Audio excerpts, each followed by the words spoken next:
Thank you, Liz, who used to be Barron, and I was there when she became Snyder.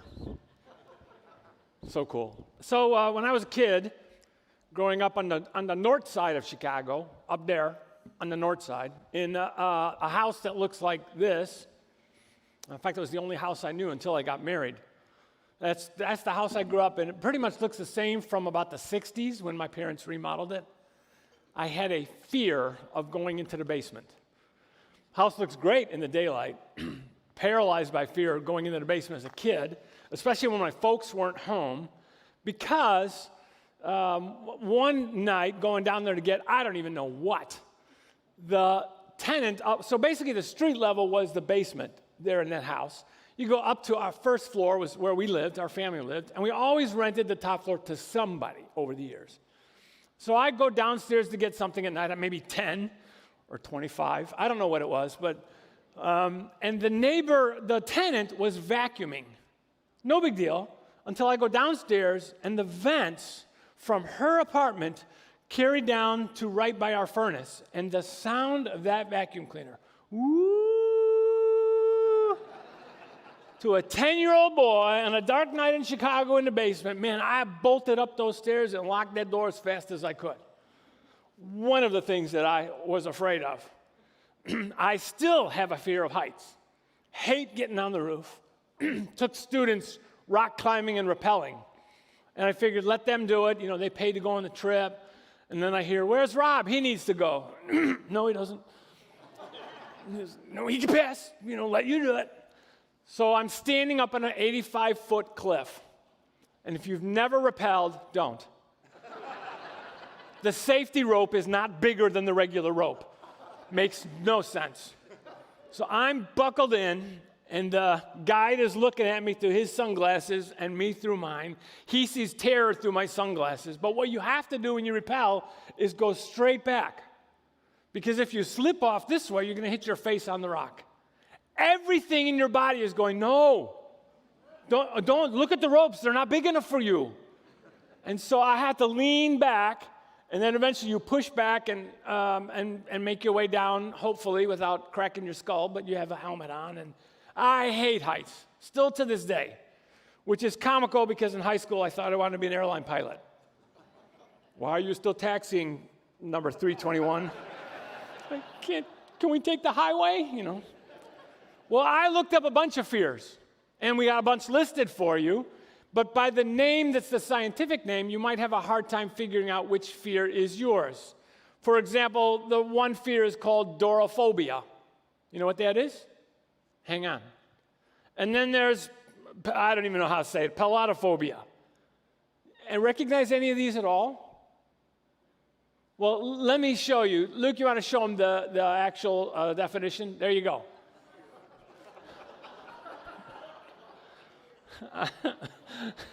Seriously, fear of bald people. We're in trouble with some people. I just listed them. I'm not saying anyone's here me, so which one's yours? Don't get into youth ministry with the one on the bottom. Just don't do that. Just don't do that. So there are all kinds of things that we would normally just humanly struggle with and be afraid of and fear. And we can laugh at some of the ones that are up there, and there's way more. Just look them up, have some fun with that. But today, we're going to see how Jesus uses a couple simple questions to invite his disciples, and therefore us, at a whole new level of faith, out of the deepest of fears we can ever imagine, just by a couple simple questions, especially in light of the first context and the ones that follow. We're going to use one section from a Harmony of the Gospels to look at the first event that we're going to take a look at. And to review, the Harmony of the Gospels is a chronological compilation of the stories of Jesus from Matthew, Mark, Luke, and John. That's the book cover right there. I've got copies in my office. I forgot to bring them up here for you, but you're welcome to take a look. It is a great way to study Jesus' life. It's just Matthew, Mark, Luke, and John in chronological order. And sometimes they tell the same story. And sometimes they tell virtually the same thing. But other times, one author, and here's the story we're going to look at. There's only 3 of the 4 actually cover this story. Sometimes one guy will say something that adds to the story. So with that in mind, I want to read a compilation of those 3 passages in Matthew, Mark, and Luke. And I'm going to combine using the New Living Translation and the New International Version, of which this Harmony of the Gospels is written in, because I think it will give us a fun, fuller, maybe more insightful look at the passage and what happens in this moment in Jesus' life and that of the disciples. So here we go. As evening came, as Jesus saw the crowds coming, he said to his disciples, "Let's cross to the other side of the lake." That lake, by the way, happened to be the Sea of Galilee, which is actually a lake. So they took Jesus in the boat and started out, leaving the crowd behind, although other boats followed. Keep that one in the back of your head. As they sailed, he fell asleep. Without warning, a fierce storm came up, and the waves were breaking into the boat so bad that it was nearly swamped. They were in real danger. Meanwhile, Jesus was sleeping in the back of the boat with his head on a cushion. The disciples woke him up shouting, "Jesus, don't you care that we're going to drown? Save us." When Jesus woke up, he rebuked the wind and raging waves, saying, "Silence, be still." Suddenly, the wind stopped, and there was a great calm. And then he asked them, "Why are you so afraid? Do you still have no faith?" The disciples were still terrified. "Who is this man?" they asked each other. "Even the wind and the waves obey him." Knowing a bit about the Sea of Galilee might help us get a little bit more insight into the story, which is beautiful on a calm day. When I was able to go to Israel, I was actually on that boat. They take a tour over, and it was that calm. It's incredible. But the Sea of Galilee, the Lake of Galilee, lies in like a funnel of mountains all around it. And it's 680 feet below the level of the Mediterranean Sea, which is a few miles west of there. But the position of the lake and the sea and the mountains make it susceptible to very intense, quick, immediate storms. So it's not something that has faded. It still exists to this day. Now, this isn't some nice little rowboat going on here with little children screaming at a ripple caused by a cannonball from a sumo wrestler. That's not what's happening here. This is a storm fierce enough to freak out seasoned fishermen. They'd been living on that lake. They'd been out there countless times. They'd been in all kinds of storms and knew how to navigate them, but this one was life-threatening. The wind is howling, it's dark, the rain is pouring down so hard it hurts, and the waves are out of control, crashing into the boat, and it's filling with water. The sails don't work. They can't steer or row themselves out of this one. They can't bail water fast enough, and all while Jesus is sleeping. Why was he sleeping? This is where the Harmony of the Gospels helps you a lot, because you could back it up and see all the things that he was doing and pouring his heart energy into prior to that. You see that he was traveling from town to town, he was preaching and he was healing people, and he was constantly pressed by crowds everywhere he went. Now they're just growing. He can't go anywhere privately. And not only that, opposition from religious leaders is beginning to intensify. So anyway, now Jesus is fast asleep. It makes sense to me when we look back and see he's exhausted. He's poured his heart out for some time. So he's snoring, and they're scrambling to keep the boat from flipping. And finally, they've had enough.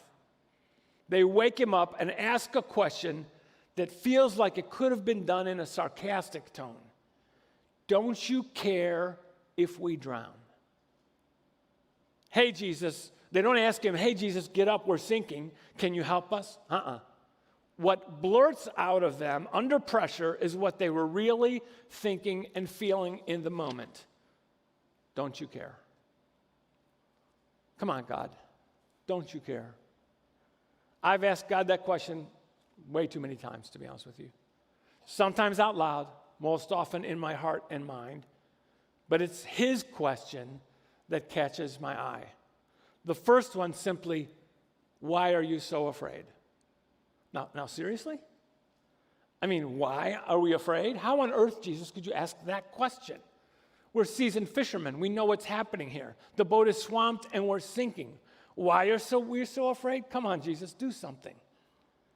But I find it interesting that Jesus doesn't ask them what they're afraid of, but he asks them why they're afraid. It gets to a deeper place in their hearts and minds, as I believe it does for us. But the second question goes even deeper. Do you still have no faith? Man, they'd been with him a while. They'd seen him do amazing things, and they still hadn't come to this place of maturity and depth of connection and relationship with him.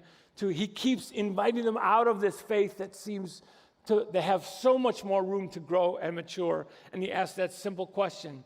But what amazes me is what amazes Jesus. He seems shocked at their fear in the face of impending death. Blows my mind. But that's incredible.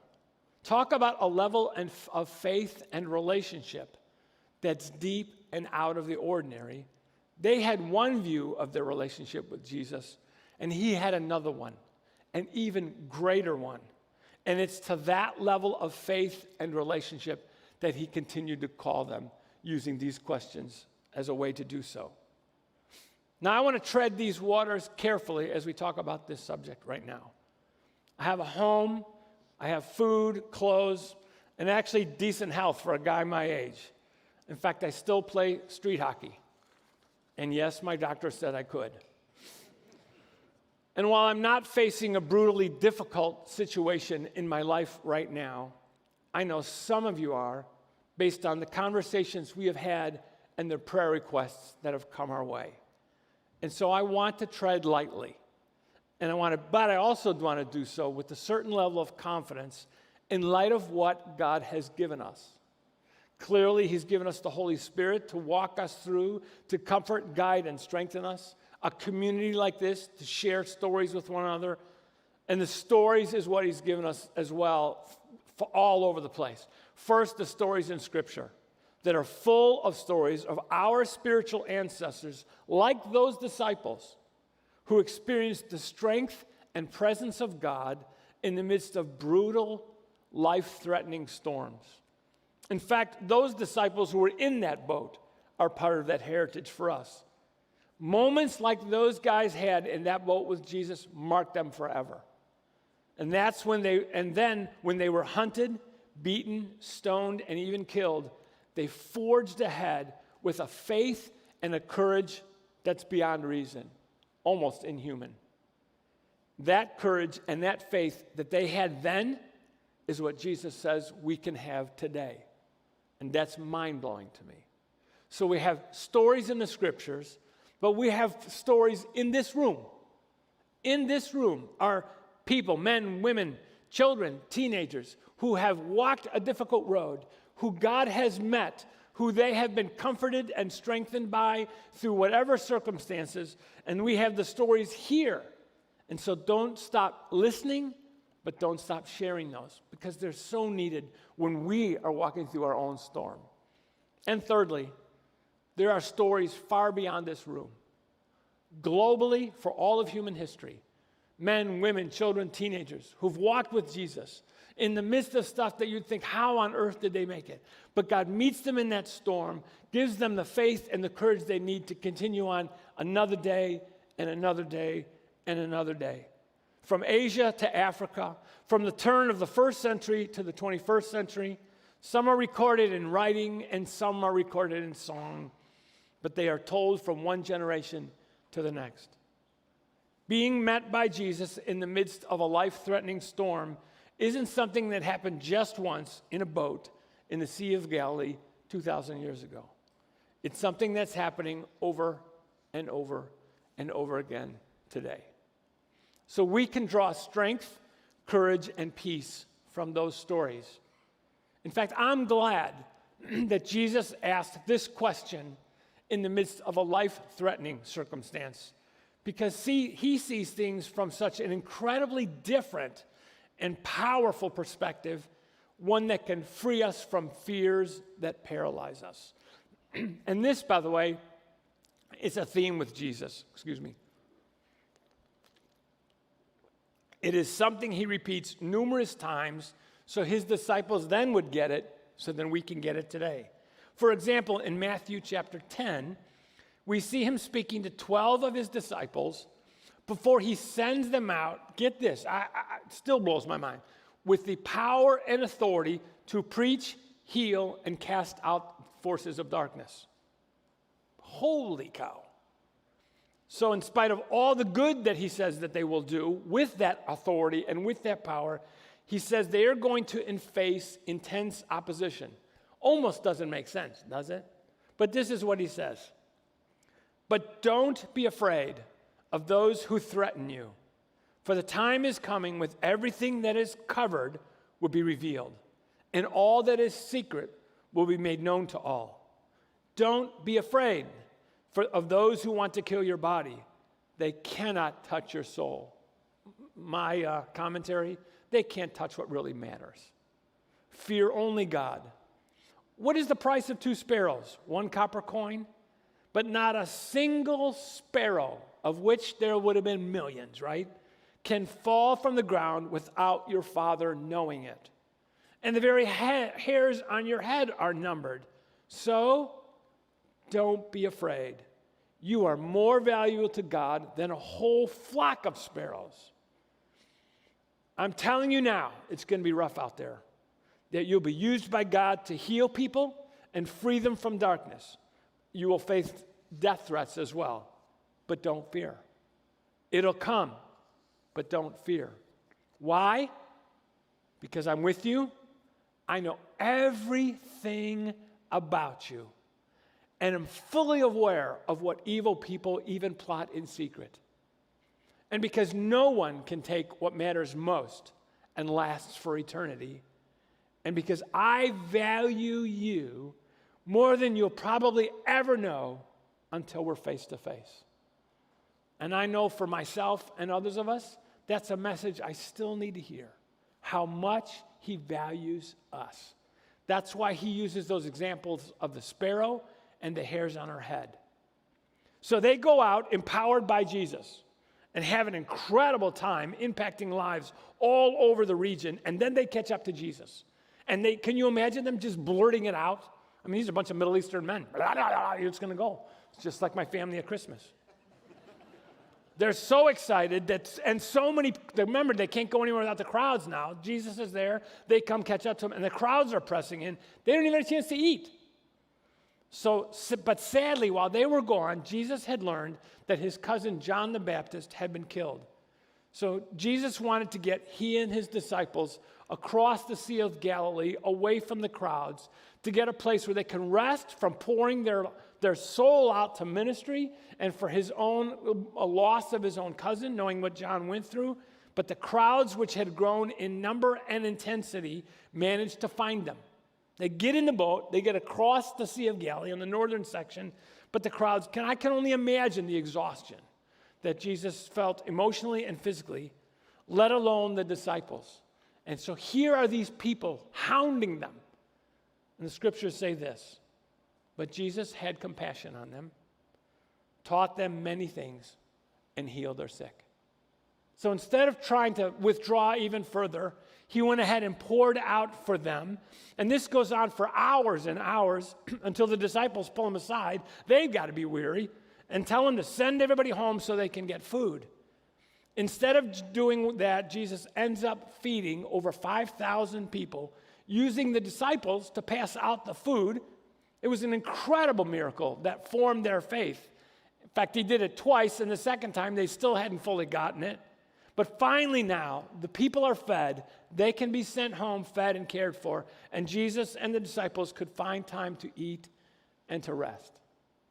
It's night, but it's clear that Jesus wants to get some time alone. So he sends his disciples ahead, back across the Sea of Galilee, and by now it's late, and after some time alone, Jesus heads out to catch up to the disciples but not in the way most people would. And this is where we pick up the story. Now, the disciples are in a boat on the Sea of Galilee at night when the disciples saw Jesus walking on the water. Didn't see that one coming. They were terrified.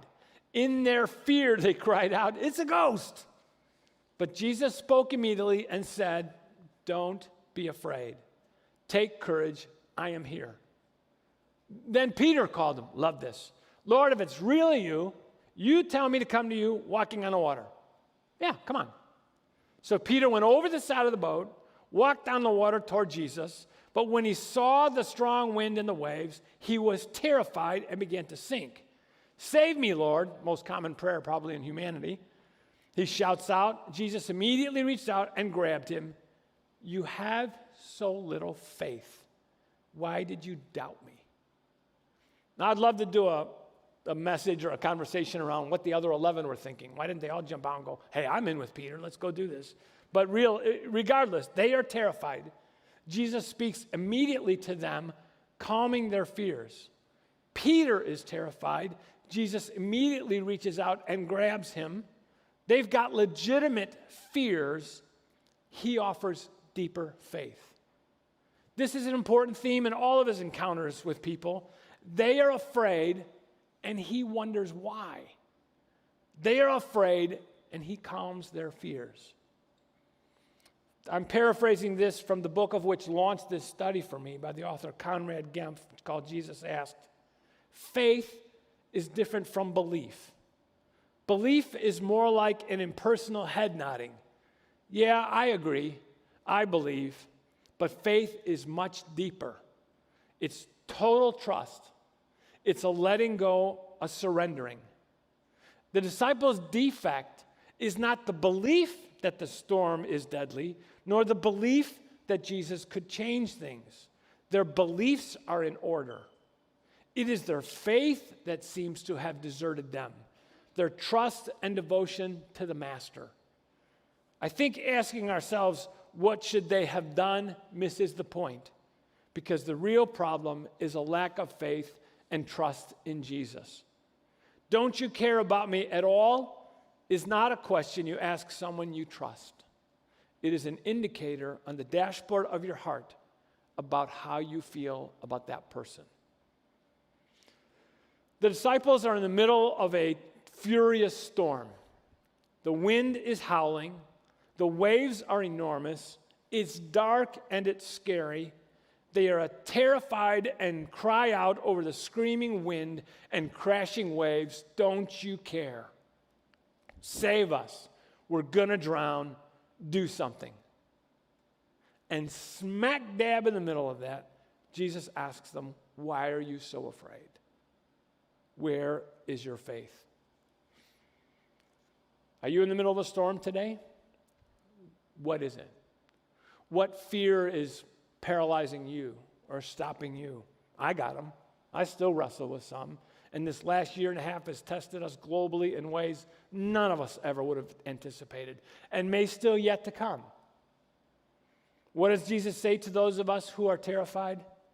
"In light of my power, my presence, and all of eternity, there's really no need to fear."